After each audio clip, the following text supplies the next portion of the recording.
السلام عليكم ورحمة الله تعالى وبركاته. مرحبا بالجميع وتحية إليكم من جديد. برنامج اليوم هو برنامج مهم موجه خاصة إلى الإخوة والأخوات الفائزين بالقرعة الأمريكية لسنة 2025. إذن هناك نقاط مهمة سوف نتطرق لها في البرنامج، ولا بأس إن استفدتم من البرنامج أن تقوموا بمشاركته مع الأصدقاء والأحبة، هذا كله لكي تعم الفائدة. ولا تنسوا أن تشتركوا في القناة. إذا بالنسبة لنقاط البرنامج سوف نتطرق فيها إلى المشاكل والأسباب التي قد تعرقل لكم مسار حصولكم على فيزا القرعة الأمريكية لسنة 2025، وبحكم أنني توصلت ببعض الأسئلة من طرف فائزون وفائزات لديهم تخوف من عدم الحصول على الفيزا، وبالطبع إتمام الإجراءات إلى الأخير. وسبق أنني وضحت سابقا عبر القناة في برامج مهمة أن الحصول على فيزا القرعة الأمريكية ممكن لكل فائز وفائزة أن يتحصلوا عليها، ولكن لازم أن تتوفر جميع الشروط مكتمل في هذا الفائز أو الفائزة. المهم بالنسبة للنقاط المهمة التي سوف أقوم بسردها عليكم في البرنامج، هي تدخل في صلب نصائح، وكذلك لكي تلتفتوا وتنتبهوا لمسار ملفاتكم مستقبلا، هذا لكي لا تقعوا في المحظور ولكي لا ترفضوا لكم التأشيرة يوم الموعد والمقابلة. بالطبع بالنسبة للمشاكل والأسباب التي ممكن أنها تعرقل لكم مسار تحصلكم على الفيزا سوف نذكرها لكم بالترتيب لكي تكونوا على بينة من أمركم، ولكي تعرفوا ما لكم وما عليكم من متطلبات مهمة، سواء قبل المقابلة بالسفارة الأمريكية وعند المقابلة بالسفارة الأمريكية. أولا نبدأ بتفاصيل المتعلقة باستمارة DS 260، أي أنه كل فائز وفائزة منكم بالطبع قام بملء هذه الاستمارة ما بعد الفوز وأرسلها إلى مركز كسسي بالولايات المتحدة الأمريكية.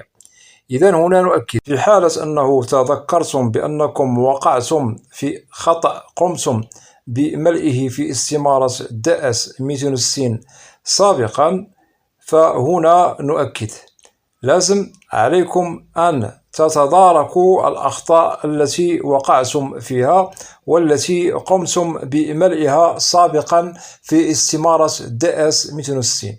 ونؤكد دوما فقط هنا على الأخطاء الفادحة، أي يجب تصحيح الأخطاء عن بعد قبل فوات الأوان، لأنه في حالة وجد خطأ فادح يوم المقابلة في استمارة DS التي تخصكم، وبالطبع هذا الخطأ هو غير مرغوب به يوم المقابلة، سوف تقع في المحظور، سواء أنكم هذا الخطأ قمتم به عن قصد أو بدون قصد. ونحصر الخطأ بالقصد هنا للتبيان، نؤكد على البيانات الكاذبة في استمارة DS. أما بدون قصد مثلا نقصد الخطأ الذي قمتم بملئه بسرعة، وهذا الخطأ بالطبع يعتبر فادحا. إذن سواء الخطأ أو المشكل وقعتم فيه بقصد أو بدون قصد، هنا ممكن هذا يتسبب لكم في عدم الحصول على الفيزا يوم الموعد والمقابلة، لأنه سبق أنني وضحت بأن استمارة DS تظل من بين الأساسيات المهمة التي ممكن أنه في حالة أن ضابط الهجرة وجد بأن استمارة DS تخلو من الأخطاء الفادحة إلى غير ذلك، فإن شاء الله فهي تخول لكم الحصول على الفيزا. أما في حالة أن هناك أخطاء فهذا بالطبع سوف يتسبب لكم في عدم الحصول على الفيزا يوم الموعد والمقابلة. إذن نؤكد من جديد، هناك بعض الأخطاء قد يقوم بها الفائز والفائزة عند ملئه في استمارة الدأس، أي أنه يملأ استمارة الدأس بسرعة بدون أنه ينتبه أو يعطي لهذه البيانات أو المعلومات أهمية، وهذا بالطبع ممكن أنه يشكل مشكل على الفائز والفائزة يوم الموعد والمقابلة. إذن هنا نصحح الأخطاء التي سبق أنكم قمتم بملئها بسرعة وبدون انتظار، لكي لا تشكل عليكم مشكلة أو عرقلة في عدم الحصول على الفيزا يوم الموعد والمقابلة. إذن هنا وضحنا نقاط مهمة. ننتقل إلى مشكل آخر قد يسبب لكم في عدم الحصول على الفيزا، وهو الكذب والتزوير في كل ما هو متعلق بملفكم المرفوق بالوثائق. إذن هنا ضعوا في الحسبان بأن ضابط الهجرة يوم الموعد والمقابلة يتحرى كل صغيرة وكبيرة تتعلق بالملف الخاص بكم. بالطبع الوثائق جميعها سوف نجدها هي تتشابه مع البيانات التي قمتم بملئها في استمارة الدأس 260. في حالة وجد ضابط الهجرة بأن وثيقة بها بيانات في شكل، واستمارة الدأس فيها بيانات كاذبة، بالطبع هنا الفائز والفائزة سوف يقعوا في المحظور ولن يتحصلوا على الفيزا. وهذا المشكل أي الكذب والتزوير هو غير مقبول وغير مرغوب به يوم الموعد والمقابلة، وبالطبع ضابط الهجرة سوف يرفض لكم التأشيرة، لأن هذا المشكل هو غير مرغوب به وبالطبع غير مقبول. أتمنى أن تكون هذه النقاط واضحة. ننتقل بكم إلى سبب قد يشكل عليكم مشكل في عدم الحصول على الفيزا، وهي الإجابة التي يجيب بها الفائز والفائزة الأسئلة التي تطرح عليهم من طرف ضابط الهجرة. في حالة أن الأجوبة هي لا تصب في فحوى البيانات المملوءة في استمارة الدأس، فهنا سوف لا يقنع الفائز والفائزة ضابط الهجرة، وبالطبع ضابط الهجرة سوف يرفض التأشيرة للمعني بالأمر يوم الموعد والمقابلة. أتمنى أن تكون هذه النقاط واضحة، أي أنه الفائز والفائزة عندما سوف يسأل هل هو مثلا نفرض متزوج، والإجابة سوف نجدها بأنه يجيب بأنه عازب، هذا يعتبر كذبا، وبالطبع الوثائق تثبت بأنه متزوج، ولكن للأسف الشديد أجاب بأنه عازب. إذن هذه الأشياء ممكن أنه البعض منكم يقع فيها بالقصد، ربما سوف يقول في نفسه أتلاعب في الأجوبة إلى غير ذلك. طبعا هذا غير مقبول يوم الموعد والمقابلة. إذن نصدق في أقوالنا وأفعالنا ونجيب بالواضح وبصريح العبارة على السؤال المطروح من طرف ضابط الهجرة، وكذلك نؤكد بأن الأسئلة التي تطرح عليكم جميعها هي في صلب استمارة الدأس 260. نؤكد بأن جميع الأسئلة هي تدخل في صلب استمارة الدأس.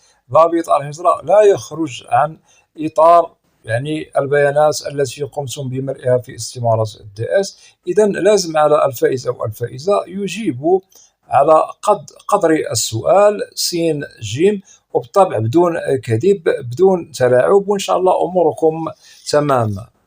مشكل كذلك قد يشكل مشكلا كبيرا على الفائز أو الفائزة في حالة أن الفائز هو رجل أو أن الفائزة هي امرأة مثلا متزوجين، وللأسف لم يقوموا بالتصريح بالأبناء في استمارة الدأس 260.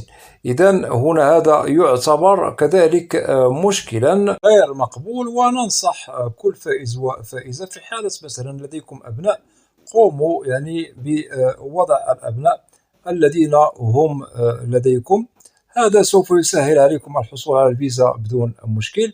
وفي حالة مثلا ازداد لديكم طفل صغير فلازم قبل فوات الأوان أن تقوموا بالتصريح به أو إضافته في استمارة DS. هذا مخول لكم من طرف قانون الهجرة الأمريكي، والذي يتعلق بالهجرة عن طريق القرى الأمريكية. بالطبع يحق للفائز أو الفائزة في حالة أنه ازداد لديهم مولود بالطبع ما بعد إرسال استمارة DS، فهنا ممكن طلب فتح استمارة DS من جديد. وكذلك هنا مخول لكم إضافة الطفل في استمارة DS، ولكن هناك أوقات مهمة هي التي لازم أن نقوم فيها بطلب فتح استمارة DS، وهذا سوف أوضحه لكم مستقبلا عبر برنامج في القناة عن التاريخ المناسب لطلب فتح استمارة DS، سواء لتصحيح الأخطاء أو لإضافة مثلا أبناء أو أطفال ازدادوا لديكم ما بعد إرسال استمارة DS. وبالطبع عندما سوف تقوموا بطلب فتح استمارة DS سوف تفتح لكم الاستمارة، وإن شاء الله أموركم تمام. ممكن تصححوا الخطأ، ممكن إضافة الطفل المزداد لديكم، وهذا قد يسهل عليكم كل ما هو مهم يتعلق بإتمام الإجراءات بخير والسلام والحصول على الفيزا.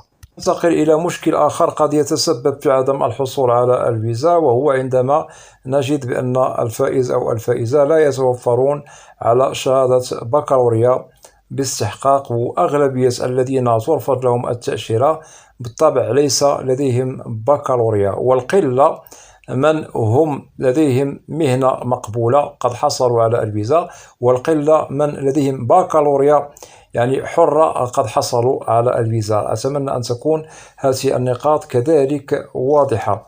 هناك مشكل كذلك قد يتسبب في عدم الحصول على الفيزا، وهو المشكل الصحي لدى الفائز المعني بالأمر.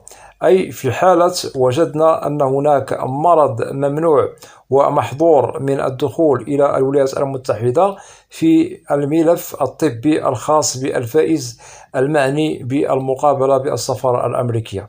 إذن هنا في حالة مرض ممنوع يحمله هذا الفائز، أي أن هذا المرض هو محظور وغير مقبول وكذلك ممنوع من الدخول إلى الولايات المتحدة. في حالة المرض قد اتضح في التحاليل لدى الطبيب المعتمد لدى السفارة الأمريكية، بالطبع الملف الطبي سوف يشهد على صحة هذا الفائز أو الفائزة، وبالطبع ضابط الهجرة سوف يقوم بالاطلاع على الملف، فإن وجد بأنه فعلا بأن هذا الفائز يحمل مرضا ممنوعا من الدخول إلى أمريكا سوف يرفض له التأشيرة بدون نقاش. ننتقل كذلك إلى مشكل قد يتسبب لكم في عدم الحصول على الفيزا، وهو نجد بأنه الفائز لم يحترم ولم يلتزم بالموعد المحدد للمقابلة بالسفارة الأمريكية، لأنه في حالة تأخر الفائز عن المقابلة فقد فات الأوان عليه وضيع عليه فرصة إكمال إجراءات المقابلة للحصول على الفيزا. إذن كل فائز منكم إن شاء الله مستقبلا فإن حان الدور عليه بالطبع سوف يتوصل برسالة الموعد والمقابلة. رسالة الموعد فيها توقيت المقابلة بالسفارة الأمريكية. إذن هنا لازم على الفائز أو الفائزة أن يحترموا ويلتزموا بهذا الموعد المحدد لهم، أي أنه يذهب أو تذهب إلى السفارة أو القنصلية الأمريكية في بلدكم الأم في الوقت الذي حدد لكم، أي تذهبوا قبل التوقيت بنصف ساعة مثلا. هذا سوف يخول لكم أشياء مهمة تخدم مسار إتمام إجراءاتكم بدون مشكل، وكذلك سوف تحافظوا على التوقيت المحدد لكم من طرف السفارة الأمريكية، لأنه في حالة تعطلتم مثلا بربع ساعة عن الوقت المحدد لكم بالسفارة الأمريكية فهنا انتهى الأمر، ولن يقبل منكم أن تطالبوا بتحديد موعد آخر مع السفارة الأمريكية، لأنه عندما يحدد توقيت أو موعد محدد لكل يعني معني بملفه بالسفارة الأمريكية، فلازم لهذا الشخص أن يحترم هذا التوقيت. أتمنى أن تكون هذه النقاط واضحة. إذن احترموا الموعد المحدد لكم بالسفارة الأمريكية لكي تمر أموركم بخير وسلام. وكما وضحنا لكم، اذهبوا إلى السفارة الأمريكية قبل يعني الموعد بنصف ساعة لكي تمر أموركم بخير وسلام، بدون عرقلة، بدون مشكل. وهناك مشكل آخر قد يتسبب لكم في عدم الحصول على الفيزا في حالة أننا وجدنا السجل الجنائي أو العدلي المتعلق بالفائز أو الفائزة به مشكل، فهذا ممكن أنه لن يتحصل على الفيزا. وبالطبع لازم أن نجد السجل العدلي نظيف، ليس به مشاكل أو خروقات قانونية. ننتقل بكم إلى مشكل آخر قد يتسبب لكم في عدم الحصول على الفيزا، وهو المتعلق بخروقات قانون هجرة، سواء بأمريكا أو أنه لديكم خروقات قانونية تتعلق بالهجرة إلى بلد آخر بطريقة غير قانونية. وبالطبع ممكن لهذا الفائز أو الفائزة قد وقعوا في المحظور وقد تسببت لهم هذه الهجرة الغير الشرعية، بغض النظر عن الولايات المتحدة، إلى أنهم وقعوا في المحظور. ومشكل ممكن أنهم سجنوا في البلد الذي هاجروا إليه بطريقة غير شرعية، وممكن أنهم سجنوا في بلدهم الأم. هذا قد يشكل مشكل في عدم الحصول على الفيزا يوم الموعد والمقابلة. إذن هنا وضحنا لكم المشاكل التي تتسبب لكم في عدم الحصول على الفيزا. ذكرنا لكم المشاكل التي تتسبب في عدم حصول الفائز أو الفائزة على الفيزا يوم الموعد والمقابلة. إذن هنا لازم أن تلتفتوا وتنتبهوا إلى كل مشكل يتسبب لكم في عدم الحصول على الفيزا، ولازم أنكم تقوموا بتدارك كل خطأ، وكذلك تدارك يعني بعض الأشياء التي ممكن إصلاحها قبل المقابلة، لكي تمر أموركم إن شاء الله بخير وسلام، ولكي تحصلوا على الفيزا بدون أنه ترفض لكم التأشيرة وتنصدموا بالواقع يوم الموعد والمقابلة أمام ضابط الهجرة. أتمنى أن تكون جميع النقاط التي وضحناها لكم واضحة. وفي حالة أنه لديكم أسئلة تتعلق ببرنامج اليوم أو أي برنامج في القناة، فإن شاء الله ممكن أن تضعوا تعاليق عبر القناة كأسئلة، وسوف أجيبكم عبر البرنامج المعروف في القناة، برنامج أسئلة وأجوبة، لأنني لا أستثني منكم أحدا. وأتمنى من الإخوة والأخوات الذين لا زالوا لم يشتركوا في القناة، أدعوكم للاشتراك في القناة وتفعيل زر الجرس ليصل إليكم كل جديد. ولا تنسوا أن تدعمونا دائما باللايك لكي نصل إلى أكبر نسبة من المشاهدة. وبالنسبة للقناة محتواها كامل وشامل عن الهجرة والمهاجر إلى الولايات المتحدة الأمريكية بشكل عام وكتعريف. وأود أن أشكر جزيل الشكر كل الإخوة والأخوات الذين يقومون بوضع تعاليق محترمة بالقناة. مرحب بكم جميعا بأسمائكم، وإلى لقاء قريب بإذن الله، والسلام عليكم ورحمة الله تعالى وبركاته.